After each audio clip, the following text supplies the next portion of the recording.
The morning light spills softly through the curtains, brushing your skin with a quiet insistence, yet the world feels already too loud. You stir, not with ease, but with the subtle weight of invisible static buzzing behind your thoughts.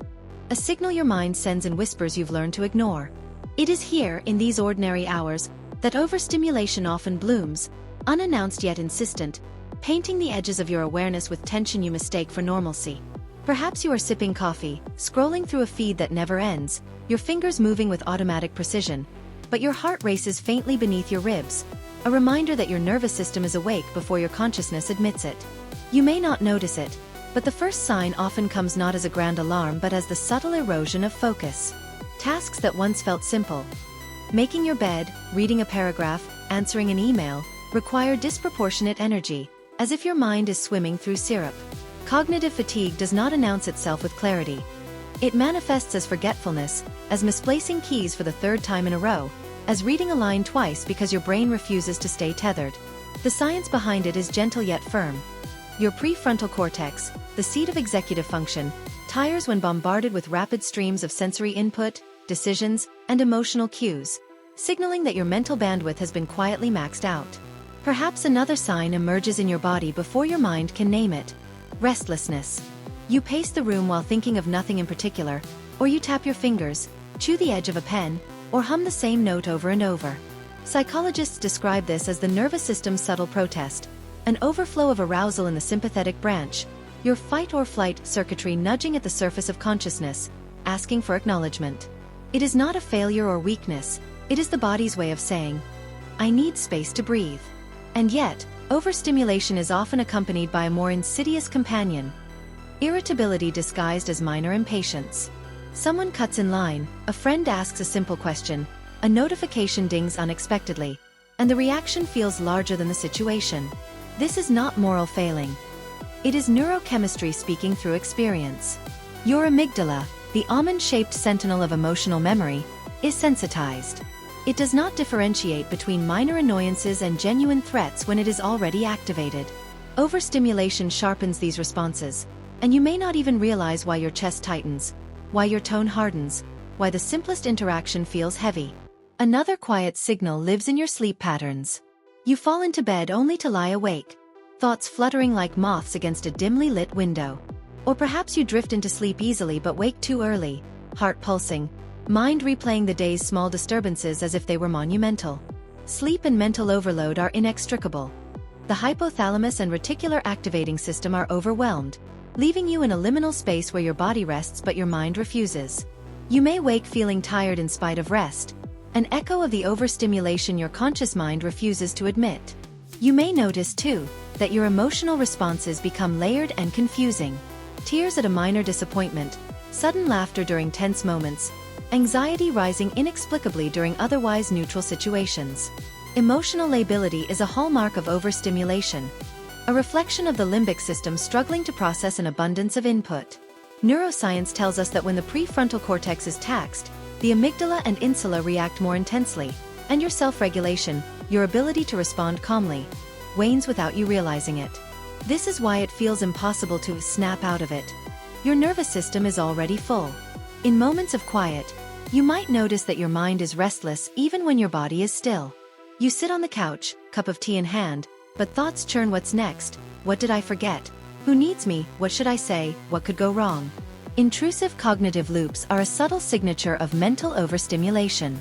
The brain's default mode network, responsible for daydreaming and self-referential thought, begins to spin uncontrollably when your sensory and emotional load exceeds your capacity. You are not broken. You are simply full. Perhaps the next sign is social withdrawal or subtle avoidance.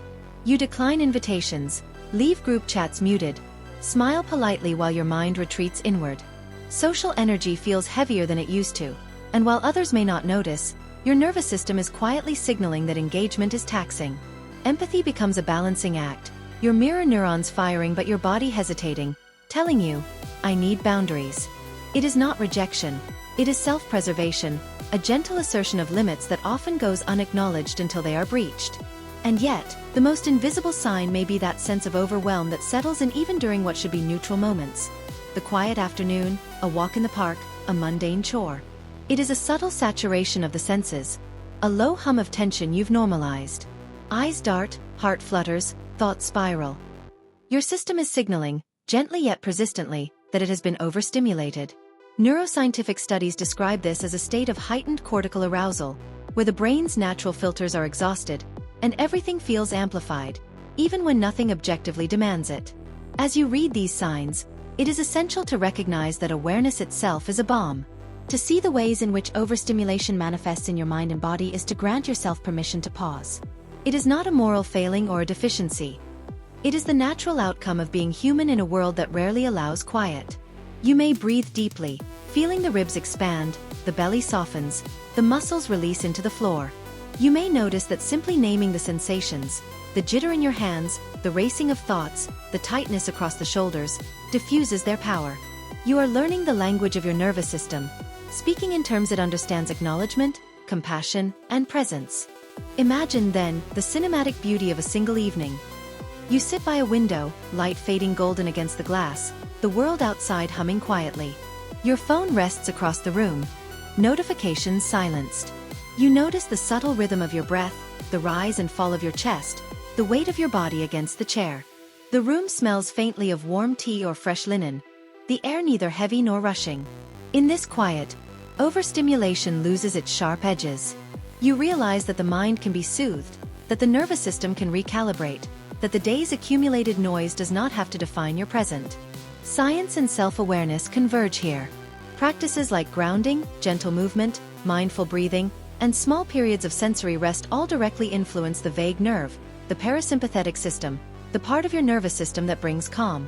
Neuroplasticity reminds you that repeated acts of self-care rewire patterns of stress response. Just as overstimulation does not happen in a single moment, relief too is incremental, cumulative, a slow softening rather than a sudden flood. And so, awareness becomes a gentle revolution. You notice the signs: cognitive fatigue, restlessness, irritability, disrupted sleep, emotional lability, racing thoughts, social withdrawal, subtle overwhelm, not to chastise yourself but to guide yourself. Each recognition is a stitch in a tapestry of self-understanding. Each observation a step toward a calmer nervous system, toward self-compassion. In this cinematic internal unfolding, you are both witness and participant. Watching the mind, feeling the body, honoring the delicate architecture of your humanity. Perhaps the most comforting truth of all is this: you are not alone. Every person navigating the world, every mind processing information, emotion, and expectation is susceptible to overstimulation. You may not see it in others, and they may not see it in you, yet it pulses quietly in all of us. And when you allow yourself to notice it, to honor it, to respond with gentleness rather than judgment, you create a space where the mind can rest, where the nervous system can recalibrate, where the heart can soften. You may now close your eyes and imagine a river at dusk, water moving slowly over stones, the sun spilling light in molten patches across its surface. You are on the bank, feeling the texture of grass beneath your fingers, listening to the quiet rush of water. Your body hums gently with life, your thoughts soften. Your awareness widens to encompass both inner and outer worlds. Overstimulation, once an invisible storm, becomes a teacher, guiding you toward presence, toward awareness, toward the slow, luminous art of being human. And as night falls fully, a calm descends. Your mind still carries traces of the day, but they are no longer sharp. They are soft, like echoes fading into twilight.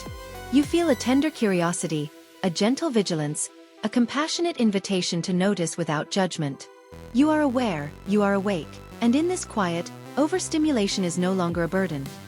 It is a mirror, showing you the depth of your humanity, the fragility of your nervous system, the grace in pausing. You have learned to see the signs.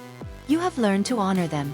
And in this, perhaps the most profound lesson emerges that mental overstimulation is not a fault but a signal, and the gentlest response is presence, self-compassion, and the slow, cinematic unfolding of awareness that turns discomfort into insight, noise into clarity, and fatigue into the quiet rhythm of your own life.